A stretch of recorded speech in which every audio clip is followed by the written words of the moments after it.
కళాశాలలు విశ్వవిద్యాలయాల్లో పరిశోధనలు మరింత పెరగాల్సిన అవసరం ఉందని డిఆర్డీఓ మాజీ chairman aeronautical society of India అధ్యక్షుడు డాక్టర్ సతీష్ రెడ్డి పేర్కొన్నారు.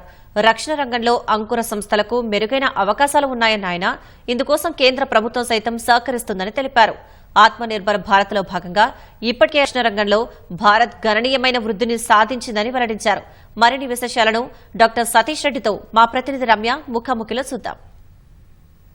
గచ్చిబౌలి స్టేడియం వేదికగా డిఆర్డీఓ ఆధ్వర్యంలో విజ్ఞాన్ వైభవ్ 2025 కార్యక్రమం ప్రారంభమైంది. ప్రస్తుతం మనతో aeronautical society of India president doctor Satish Reddy గారు మరిన్ని వివరాలు మాట్లాడుతున్నాం. సార్ నమస్తే. ఫస్ట్ ఆఫ్ ఆల్ చాలా పెద్ద ప్రోగ్రామ్, ఇది చాలా సంతోషంగా ఉంది. అంటే ఎప్పుడు మూవీస్లో చూడడమో లేదంటే యానిమేటెడ్ విజువల్స్ చూడడమో తప్ప డైరెక్ట్గా ఇన్ని రకాలటువంటి డిఫెన్స్ వాటిని చూడలేము, ఆర్టికల్స్.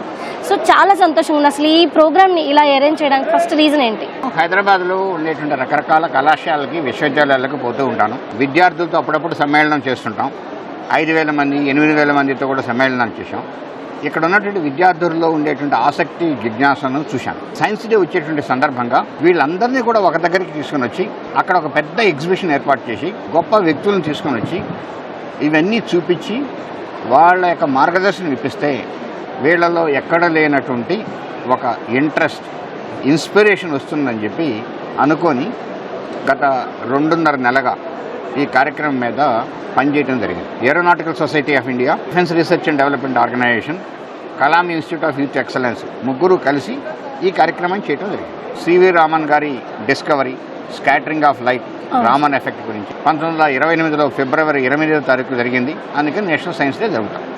ప్రతి సంవత్సరం కూడా సైన్స్ డేకి ఒక థీమ్ ఉంటుంది. ఈసారి థీమ్ ఏంటంటే ఈ భారత యువతరాన్ని సైన్స్ అండ్ టెక్నాలజీలో గ్లోబల్ లీడర్స్ అంటే ప్రపంచానికి లీడర్స్గా తయారు చేసి తద్వారా భారతదేశం వికసిత భారత్గా కావాలి అనేటువంటి ఉద్దేశం.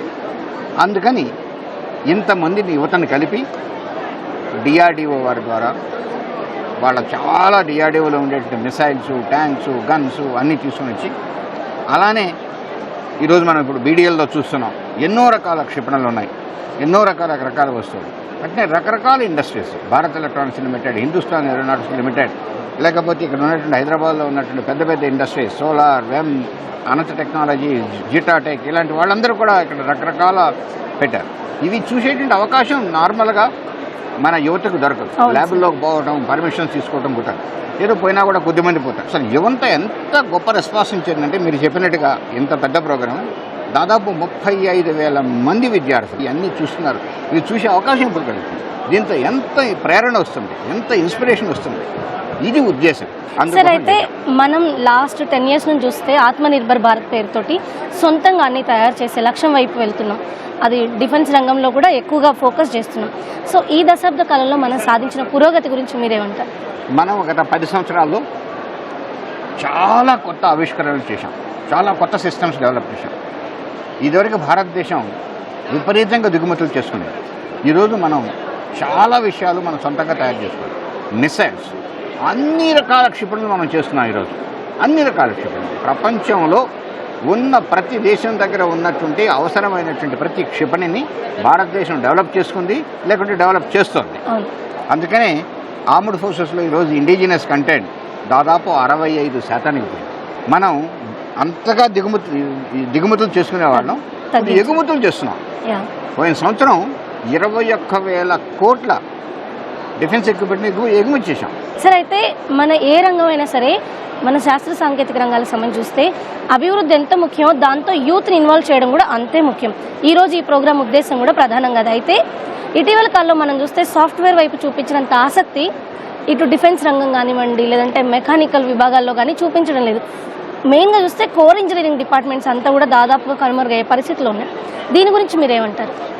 ఒకటి మీరు చెప్పింది కొంత నిజం, కొంత కాదు పూర్తిగా కూడా నిజం. ఎందుకంటే భారతదేశం యొక్క సుసంపన్నం ఏంటి ఈరోజు అంటే యువత. ఎంతోమంది ఈరోజు భారతదేశంలో హైయర్ ఎడ్యుకేషన్ పర్స్యూ చేసేటువంటి విద్యార్థుల యొక్క సంఖ్య 4,38,00,000 మంది విద్యార్థులు ఉన్నారు. వీళ్ళందరికీ ఉద్యోగాలు కావాలి. అందుకని ఐటీ రంగంలో భారతదేశ యువత విపరీతమైన నైపుణ్యాన్ని సాధించింది. దాంతో ఎక్కడ లేని ఉద్యోగ అవకాశాలు, ప్రపంచమంతా ఉద్యోగ అవకాశాలు. కొన్ని లక్షల మంది మన విద్యార్థులు ఐటీ రంగంలో పోయారు. కొన్ని లక్షల కుటుంబాల దేశంలో ఐటీ వల్ల బాగుపడ్డాయి. ఇది ఒకటి. సో ఎక్కడ ఉద్యోగ అవకాశాలు దొరుకుతాయో అక్కడికి వెళ్ళటం అనేటువంటిది న్యాచురల్. అందుకనే ఇప్పుడు సైన్స్ పరంగా టెక్నాలజీ పరంగా కూడా మనం వృద్ధి చెందాలని చెప్పి ఆ దిశగా ఎక్కడ లేనటువంటి ప్రయత్నాలు జరుగుతున్నాయి. అందుకనే మీరు చూసింటారు Indian institute of science education research అని కొత్త ఇన్స్టిట్యూట్స్ని ప్రారంభించారు. సో సైన్స్ ఎడ్యుకేషన్ రీసెర్చ్ దాని వైపు డే సందర్భంగా ఈ ప్రోగ్రామ్ చేసిన కూడా సైన్స్ అండ్ టెక్నాలజీ వైపు మళ్లించాలి. ఇట్లా మనం చూస్తే సైన్స్ వైపు వెళ్ళేటువంటి వాళ్ళు కూడా బాగా వచ్చారు, టెక్నాలజీ వైపు వెళ్ళేటువంటి వాళ్ళు కూడా బాగా వచ్చారు.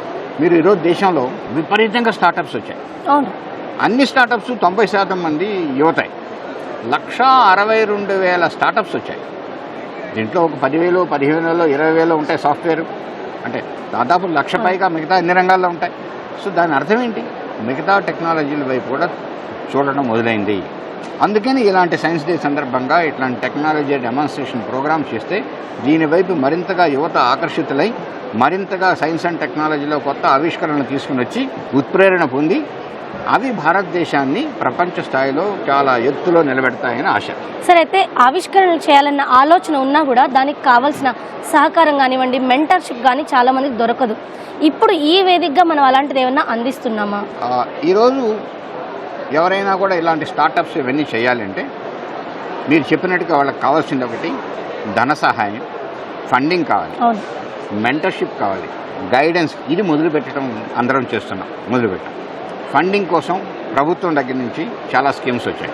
డిఫెన్స్లో ఐడెక్స్ టెక్నాలజీ డెవలప్మెంట్ ఫండింగ్ 50 కోట్ల వరకు ఫండింగ్ ఇస్తున్నారు. మీరు ఎక్కడ చూసినా ఇంక్యుబేషన్ సెంటర్స్ మొదలుపెట్టారు. అటల్ ఇంక్యుబేషన్ సెంటర్స్ వచ్చాయి. ఇక్కడ మన హైదరాబాద్ చూసే టీ హబ్ ఉంది, టీ వర్క్స్ ఉంది, ఇట్లాంటివన్నీ ఉంది. వీటిల్లో రకరకాల సహాయాలు వస్తున్నాయి. తర్వాత మెంటర్షిప్ కూడా మొదలుపెట్టారు. మీరు చెప్పినటువంటి సమస్యను అధిగమించేదానికి చాలా ప్రయత్నాలు మొదలుపెట్టారు. అట్లనే బయట కూడా ప్రభుత్వం ఆల్టర్నేటివ్ ఇన్వెస్ట్మెంట్ ఫండ్స్ ఏఐఎఫ్స్ అని క్రియేట్ చేసి ప్రైవేట్ వాళ్ళకి ఇచ్చారు. వీళ్ళందరూ కూడా స్టార్టప్స్లో ఇన్వెస్ట్ చేస్తున్నారు. మనం ఇక్కడ హైదరాబాద్ చూస్తే స్కైరూట్ ఉంది, గరుడా ఉంది, లేకపోతే చాలా ఉన్నాయి. వీళ్ళందరికీ ఎక్కడి నుంచి ఇచ్చే స్టార్టప్స్ ప్రభుత్వం నుంచే కాదు, ప్రభుత్వం దగ్గర నుంచి కొంత వచ్చి ప్రైవేట్ నుంచి చాలా ఫండింగ్ వస్తుంది. ఇది ఎంకరేజ్మెంట్. అలాంటి సిస్టమ్ సెల్ఫ్ సస్టైనింగ్ సిస్టమ్ సొసైటీలో వచ్చేయాలి. వచ్చినప్పుడు ఇవన్నీ నిలబడతాయి. ఇది సరే, అయితే మనం వికసిత్ భారత్ 2047 ఈ లక్ష్యం వైపు వెళ్తున్నాం. ఇందులో యూత్ వాళ్ళు ఎలాంటి పాత్ర పోషించాల్సి ఉందంటారు? చిన్న ఊర్లో ఉన్న పిల్లవాడు కూడా నేను వచ్చేటువంటి నా ఇన్నోవేషన్ ఏదైతే ఉందో, నా స్టార్టప్ నుంచి వచ్చే ప్రోడక్ట్ ప్రపంచంలో ఎక్కడ ఉండకూడదు, నాదే మొట్టమొదటిది కావాలని ఆలోచిస్తున్నారు. ఇది ఒక గొప్ప థింకింగ్. కలాం గారు చెప్పినట్టు it is a great thinking. Dream dream dream అనేవాళ్ళు కదా. ఇలాంటి ఆలోచన యువతలో వస్తుంది. దీన్ని ఇంకా ఎంకరేజ్ చేయాలి.